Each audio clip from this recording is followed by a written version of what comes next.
This is Valley View News, and these are today's headlines. 3 people shot and killed in a Porter Ranch home are identified. CSUN's Tech Fest is back to help students and employers connect for the future. And the 63-year-old shoe retailer, Payless, is closing all stores, leaving 16,000 employees without jobs. Hello and welcome to Valley View News. I'm Scott Gierman. And I am Leslie Estrada. The Trump administration is launching a campaign to end the criminalization of homosexuality in 70 countries around the world. U.S. Ambassador to Germany Richard Grinnell, who is openly gay, says the administration does not want another member of the LGBTQ committee to die, as happened in Iran recently. The campaign is not coming out in favor of same-sex marriage, though. The main focus is to get rid of harsh punishment for the LGBTQ committee members all over the world. There is an update on the 3 men that died yesterday at a private residence in Porter Ranch. The LAPD have identified all 3 of the victims who were shot and killed at the 20,300 block of Via Galileo. Investigators say it wasn't a random act and the victims likely knew the suspect. California's Attorney General says President Trump's national emergency declaration to fund the border wall violates the Constitution. California and 15 other states are suing the administration. The national emergency lets Trump use funds planned for other federal budgets, like the military. And I think we'll do very well. We have absolute right to do that. I have an absolute right to call national security. We need strong borders. Several other organizations are also suing the administration, including the Center for Biological Diversity and the Border Network for Human Rights. Protesters have taken to the streets to demonstrate against the national emergency in cities all across the country. Los Angeles had its Pro-to-Own protest as well. Valley View News' Samantha Martinez reports. There is no crisis, and you're not going to get any $5 billion. Yesterday, protesters stood on the steps of City Hall to rally against President Trump's national emergency declaration. Congresswoman Maxine Waters joined the activists to show her support. She said California is leading the way in the fight against the declaration. We don't care whether it's a concrete wall, it's a steel wall, or it's a beaded curtain. We're not going for it. Several groups attended the rally, including a Resist Trump group called Indivisible. Vlad Popescu, who helped organize the protest, said they're here to unite and resist. And he's creating fear in order to push his racist agenda. And we're here to say, no, this is a fake emergency, and you're not doing the right thing. Many protesters held signs and posters while chanting, "Fake emergency." LA resident Nancy Villa said she thinks Trump shouldn't be in office. Congress holds the purse strings. He couldn't get what he wanted, and he decided to declare this national emergency. I'm hoping it'll go through the courts and they'll make it right. California is one of 15 states, including Colorado and New Mexico, who are filing a lawsuit against President Trump's declaration. The president hopes by funding this wall, they would prevent criminals, gangs, and human trafficking to enter into the United States. In downtown LA, for Valley View News, I'm Samantha Rodriguez. Vermont Senator Bernie Sanders joined the 2020 race for president today. He announced his run on Vermont Public Radio. He said his campaign will advocate policies that are supported by the majority of Americans. I'm running for president because we need to have the best educated workforce in the world. It is totally counterproductive for our future that millions of Americans are carrying outrageous levels of student debt, while many others cannot afford the high cost of higher education. He says his policies he campaigned on in the 2016 race are no longer radical. Early polls show Sanders is second among Democratic presidential hopefuls. Former Vice President Joe Biden leads the pack. Senator Elizabeth Warren, who also announced her presidential bid this month, made a campaign stop in Glendale. She spoke to 1,700 people at the Alex Theater. She wants universal child care for all children under 6 years old. Hello, Los Angeles!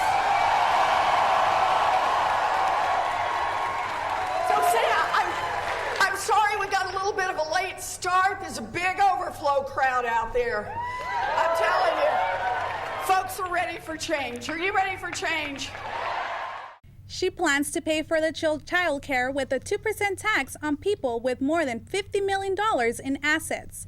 She also spoke about her opposition to separating immigrant children from their families at the U.S.-Mexico border. Supreme Court Justice Clarence Thomas wrote today that the court should review the First Amendment case, known as the New York Times versus Sullivan. He wrote the opinion as part of an argument in another case before the court. The Sullivan case says public officials have a higher burden of proof when it comes to libel cases. Thomas thinks state laws, instead of the First Amendment, should have more influence over libel cases. CSUN journalism professor Elizabeth Blakey says the chance of overturning the rule is very low because it is meant to protect accidental errors by the press. West Hollywood Mayor John Duran is refusing to step down despite sexual harassment allegations. The 59-year-old who is openly gay is being accused of harassing 3 members of the Gay Men's Chorus of Los Angeles. Chorus member Jason Tang says Duran came up behind him and put 2 fingers inside his waistband near his hip in the changing room in October. Other members have accused him of the same kind of behavior. Duran was involved in a lawsuit against the city in 2016 when his then deputy accused him of sexual harassment. The city council will have to decide if Duran's term will end early. Southern Californians may soon get to the Bay Area faster, while not having to worry about speed limits. A new bill proposed by Senator John Moorlach would add 2 additional high-speed lanes to Interstate 5 and State Route 99. The lanes would extend from Bakersfield to Stockton. The idea for the bill came from Germany's Autobahn highway. Speeds on the Autobahn can reach up to 125 miles an hour. Moorlach says the bill will help reduce greenhouse gases while moving people faster. There's no date set for the Senate to vote on this bill. Regional weather has been full of surprises lately. Las Vegas woke up to 2 inches of snow Monday morning. They haven't had that much snow in a decade. Snowy conditions forced closure of Southern California state routes 243, 74, and 18. All are major arteries. Just last week, heavy rain caused damages to State Route 243. Now extreme snow conditions have caused indefinite closures. Construction of the LA Rams Stadium is approaching its final stages. Valley View News reporter Angela Rose reports on the economic benefits the stadium will have on the city of Inglewood. For 3 years now, the Rams have been back in Los Angeles, and this time they'll have an Inglewood Stadium as a permanent home. Locals say the facility will be a huge economic boost, while others worry about more traffic and higher rents. In Inglewood, you can basically think tomorrow, okay, I'm raising the rent. And you can do it because there is no rent control. Howard expects rents to go up 3 to 7%. He says there are many benefits coming from the stadium. Jobs will be created for construction, the stadium, and nearby businesses.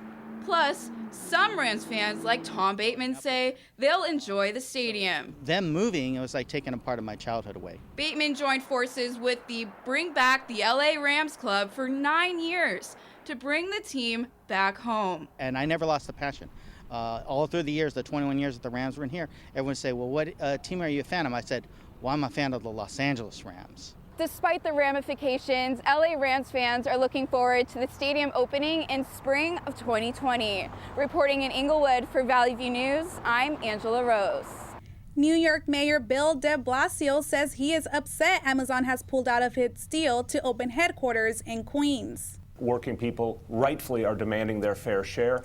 They look at a situation where wealth and power is concentrated in the hands of the 1%. They don't like what they see, and they're demanding more back. The plan would have employed more than 25,000 people in Queens. Amazon officials announced Sunday they would not go through with their plans, as announced in November.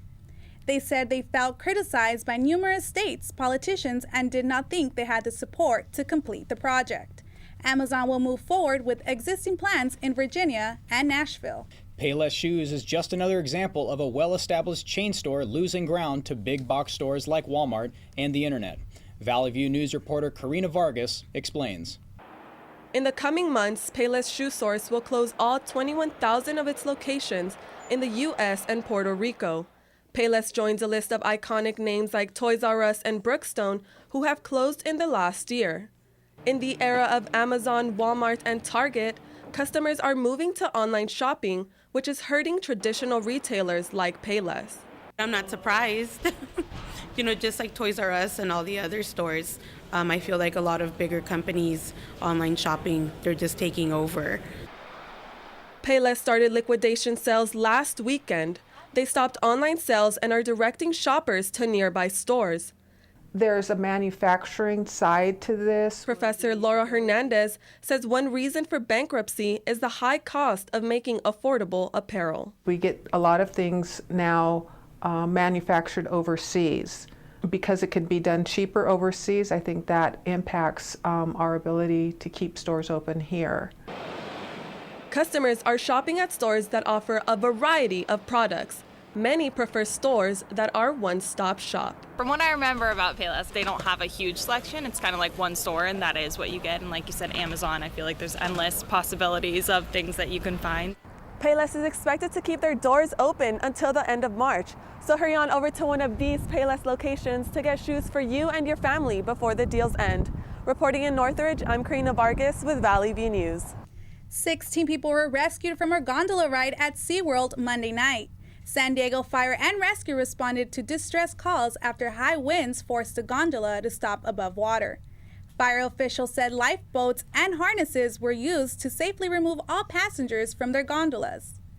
SeaWorld says it wasn't sure what caused the failure, other than the wind. Meanwhile, SeaWorld is conducting another inspection of the ride. It's been a busy week in entertainment. Valley View's Claire Hambrick is here to explain. There are claims that actor Jussie Smollett offered to pay the two Nigerian brothers $4,000 to stage an attack on him, but their attorney Gloria Schmidt says the case is complicated. A lot of moving parts to this, so I am here for my clients, and I had a job to do specifically for them, so I'm not part of Jussie's defense. Chicago police got a tip saying Smollett was spotted with his alleged attackers around the time the attack happened.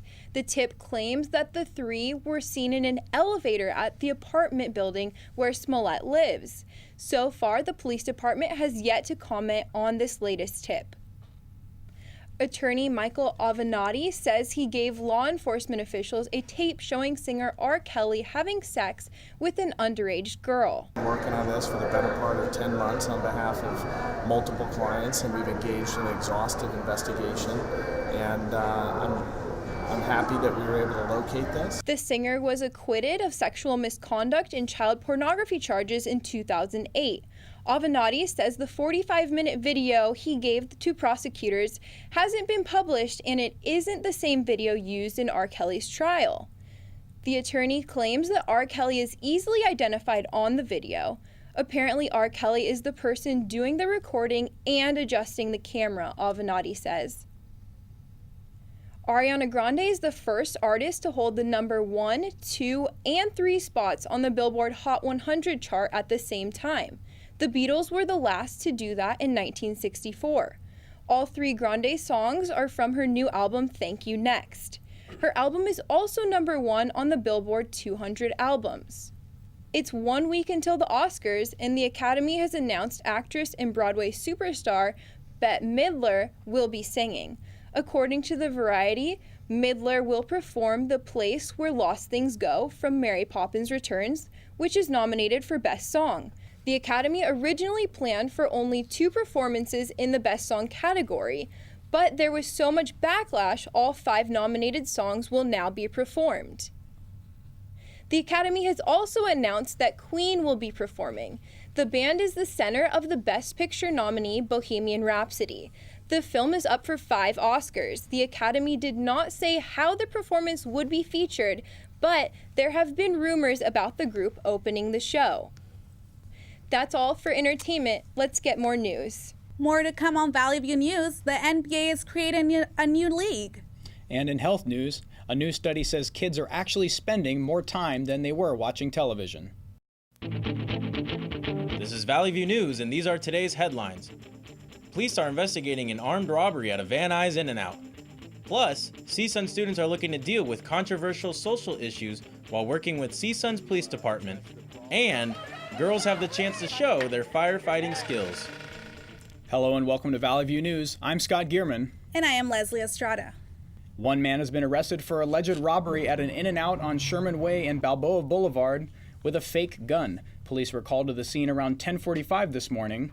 They still say they are looking for another man who apparently escaped out a back door.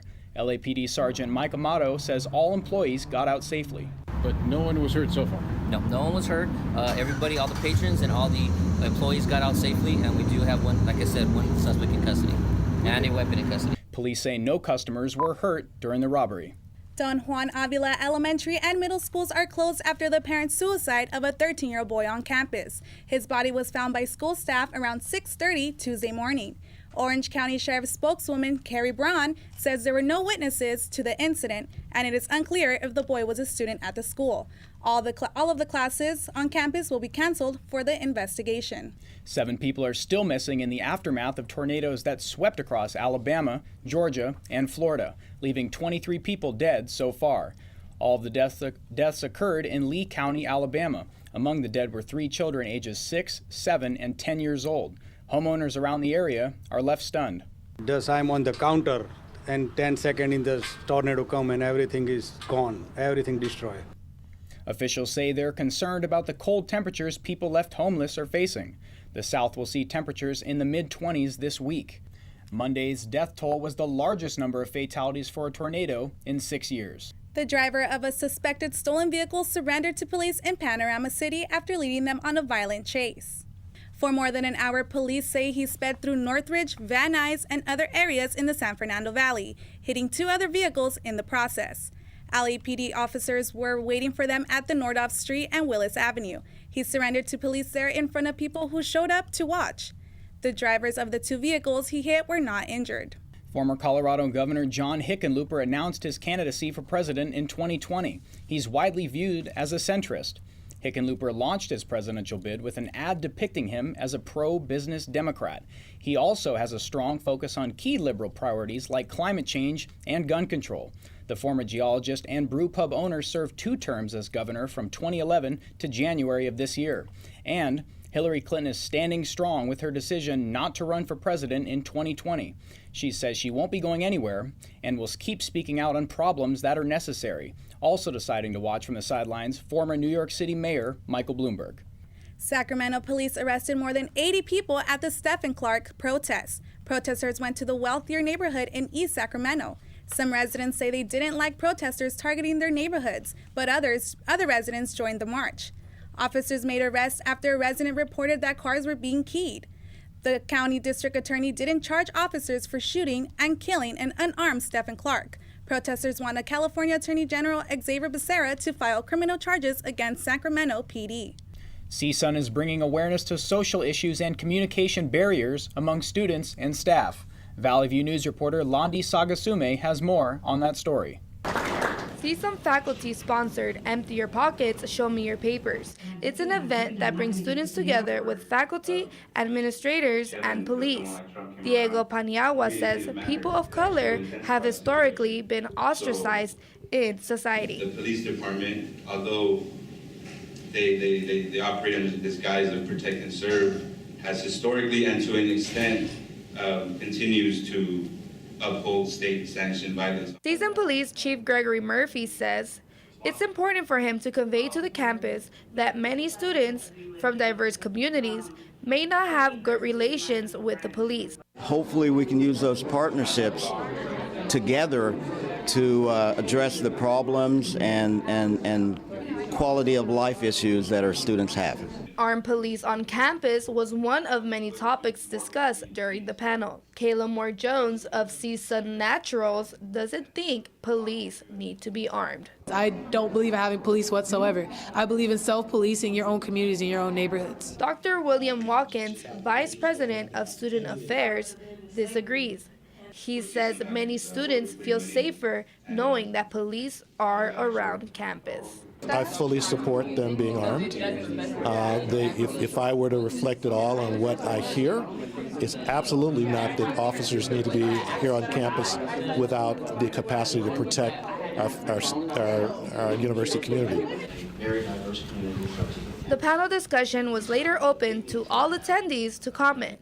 Some seasoned students shared their thoughts and concerns. People in my own family have suffered police brutality, but I cannot generalize and think that they're all the same. Communication and safety with on-campus police is one of the main concerns seasoned students have.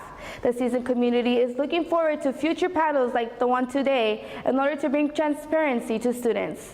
I'm Londi Sagastume in the Jack and Florence Furman presentation room for Valley View News. High school students who attended a house party in Orange County have apologized for using red Solo cups to form a swastika sign. The teens claimed they were simply playing a game with the cups when someone noticed that the swastika sign was being formed. At the moment, they didn't realize what they were doing. Now Newport Harbor High students say they will wear blue in support of Jewish community. Almost 6 months later, the winner of the largest Mega Ball prize in history has finally come forward in South Carolina. The winner, who's choosing to remain anonymous, decided to cash out the prize. He'll receive a one-time payment of $878 million. The winner said when he was purchasing the ticket, he allowed the person behind him to go first. A simple act of kindness, which led to an amazing outcome for this man and his family. Los Angeles area teenage girls are attending the Los Angeles Fire Department Girls Camp to follow their dreams of becoming a firefighter. The campers train hard for 2 days wearing the fire gear and learning how to use firefighting equipment. Valley View News reporter Terrell Gulliford has more on the story. 3, 2, 1. The Los Angeles Fire Department aims to motivate girls ages 14 to 18 to pursue their dreams of becoming a firefighter through their annual Girls Camp. For 2 full days, the girls are exposed to the day in the life of a firefighter. They even pose as real firefighters. The LAFD recruiter, Christine Larson, says different factors went into the idea of a girls' camp. So this event came out of the conversation we had after our former chief that was in charge of this, Alicia Welch, came and visited me and some of the other staff members from the fire department that worked at Camp Blaze. Camp Blaze is a week-long camp, and it's a stayover camp. And we thought, how could we take that camp and bring it to LA, but shrink it so that it was a little bit smaller and easier to do. The girls get to climb ladders and even handle real equipment like hose lines, chainsaws, axes, Pop it in. There you go. Yeah, thank you. and other tools used by fire crews. 14-year-old Michaela McLeod attended the girls' camp for the first time this year. She says the event is an opportunity for self-reflection. It's very fun. It's very empowering and shows you how much work you put into it. Like, women here do just as good as men, and some are better than them. In an industry heavily populated with men, the Los Angeles Fire Department is aiming for an equal amount of women in the fire industry. For Valley View News, I'm Terrell Gulliford in Northridge. Southern California is expecting more heavy rainfall this week. Santa Barbara County has issued a mandatory evacuation for burn areas. The storm will begin Tuesday evening and continue through Wednesday morning. Forecasters say half an inch of rain is expected every hour. In February, California storms dumped 18 trillion gallons of water. Santa Anita Racetrack has suspended all racing. This week, a 21st horse died at the track. Last week, the track underwent soil investigation. Inspectors wondered if recent rainfall contributed to the death. However, 2 days after the investigation, a horse injured its ankle and it was euthanized. Horse race experts believe the weather is the cause for the unusual death spree, but PETA believes the horses are being overworked. All these recent storms have caused 4 times as much water to flow into Northern California's Lake Oroville than is actually flowing out. If levels continue to rise, officials could be forced to use the dam spillway. In 2017, the spillway failed, leading to the evacuation of nearly 200,000 residents. Since that incident, the dam has been reinforced, and Butte County Sheriff Corey Honea says they are ready. We've learned a lot over the course of the last 2 years. If we got to the point where there was some elevated risk that we would need to deal with that, I think we're in a better position to handle it this year. The water is only a few feet away from the spillway's gate, and incoming rain will cause water to drain into the spillway. The Los Angeles City Council has moved forward on a plan to ban plastic straws in local restaurants by 2021. This limits restaurants to giving out single-use straws only if customers ask for them. Customer Damon Staniford doesn't agree with the new ban. If you're handicapped, a lot of handicapped people who have trouble with their hands or they have trouble with their mouths, they need the plastic straws. So while I think it's a well-intentioned law, I think it wasn't very well thought out. Councilman Mitch O'Farrill says this gives the food industries a 2-year phase-out to get rid of their current inventory of plastic straws, and it gives the industry time to find more environmental-friendly alternatives for the mass consumption. Here's Valley View News' Monica Campos with entertainment news. Monica? Thank you, Scott. Captain Marvel is flying into theaters this week. Oscar winner Brie Larson is in the title role, and the film marks Marvel's first solo female superhero. With much of the film taking place in the mid-90s, Captain Marvel bubbles with nostalgia, thanks to references like Blockbuster and the Smashing Pumpkins. Larson's character, Carol, is the latest superhero to join the Avengers, before their film hits theaters April 26. The cast also features Samuel L. Jackson, Jude Law, and Clark Gregg. Captain Marvel is expected to earn over $125 million this opening weekend. WWE wrestling legend Christopher Allen Pallies, known as King Kong Bundy, has died at age 61. The WWE confirmed his passing on Tuesday. There has been an outpour of heartfelt messages on social media over the news from the former wrestlers and fans. Hulk Hogan wrote on Twitter that he was overwhelmed by King Kong Bundy's passing. Many remember Bundy from his historic match against Hogan during WrestleMania 2, a match that will go down as one of wrestling's most iconic moments. Beloved Riverdale and 90210 star Luke Perry has died. He was 52. Perry suffered from a massive stroke last week. Paramedics responded to a call at Perry's home in Sherman Oaks around 9:40 a.m. Last week, he was admitted to the hospital for observation. He died the same day the Beverly Hills 90210 reboot was announced. He was surrounded by family and close friends when he died. Perry's family say they appreciate the outpouring of support extended to Luke from around the world. Will Smith is rumored to play Venus and Serena Williams' father, Richard Williams, in an upcoming biopic about his life. It's called King Richard. The Oscar nominee is facing some backlash. He's much lighter skinned than Richard Williams. Smith faced similar backlash when he was casted to play the main character of The Pursuit of Happiness, and Concussion, both of whom are darker skinned. An arbitrator ordered Fox to pay $179 million to producers and actors from the TV show Bones. Fox executives deflated the profits from the show. They did it by licensing reruns to be shown on a sister network like Hulu at a substantially lower rate. The show's actors and producers claim it caused them to lose millions in profits. 21st Century Fox denied the allegations. It'll appeal in the ruling. Fox isn't the first company to come under the fire for such tactics. In 2012, Disney paid $319 million to the producers of Who Wants to Be a Millionaire, under similar circumstances. That's all for entertainment news. Back to you. More to come on Valley View News. The U.S. women's soccer team honored influential women during their game against England. And California is suing the Trump administration over their abortion rule.